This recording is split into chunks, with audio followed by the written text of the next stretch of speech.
your story today very briefly with us. Okay.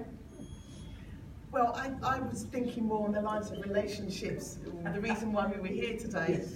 And I'm overwhelmed to receive an award for Mum of the Year. My two children are sitting over here, because for me this is an award that I never thought that I would receive, because I didn't have parents of my own. I grew up in care, and everything that I've learned about parenting I've had to learn for myself, because I didn't have any role models, and I think some people don't understand the value of having their parents and just having things that are passed down to you so that you know how to react in certain situations. And just as an example, the first time I caught my son swearing out the window at the little boy downstairs, I just didn't know what to do, because I'd never had things like that happen as a child. I'd just been in children's homes, so I didn't know how to parent my children.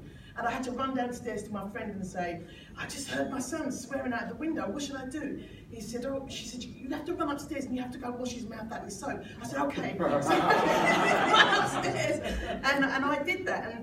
And as I grew as a parent, I constantly had to ask people, what do you do in these circumstances? Because I didn't know. And the most important thing I really think I wanted to impart is, being a parent is not a one-person job. It's not a two-parent job.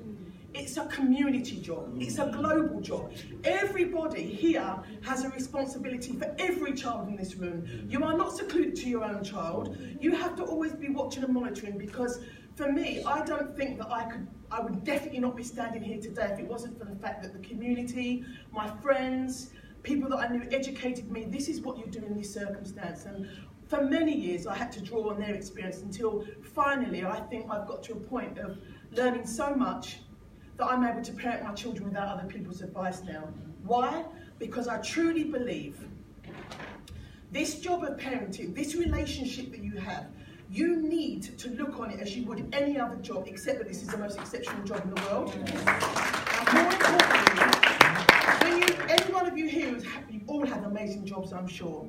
And I know for each and every one of you, you can do your continuing professional development every day. I know that you're always constantly reviewing what you do and making things work for you. This is your job as a parent. It doesn't ever stop. You don't ever stop learning. You don't ever stop trying to find more and more creative ways to communicate with your children. I'd like to think, there are two questions that I ask my children once a month. I life coach my children. I learned to life coach because I wanted to be able to communicate better with them. And there's two questions that I ask them constantly. The first question I ask my children is, how am I doing as a parent? How am I doing as a parent? And I ask it with no bias, with no consequence. I ask it because I mean it. I'm pleased to say, getting up to an 8. The last time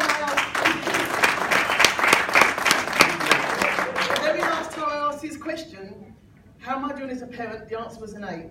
The next question is the most important question. The next question is, what do I need to do to take this 8 to a 10? The last answer I got was, Mum, you're doing a great job. But I just wish that you just ease up on the school. Be like the other mums, don't be so concerned. I have to say, I said, you know what, I'll take that.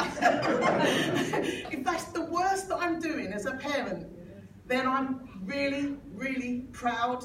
So this award is not just for me, it's for you too. It's for my son that's not here because it's two-way communication. And so really, I suppose the best person to answer the question, how do I deserve this award? Is my son.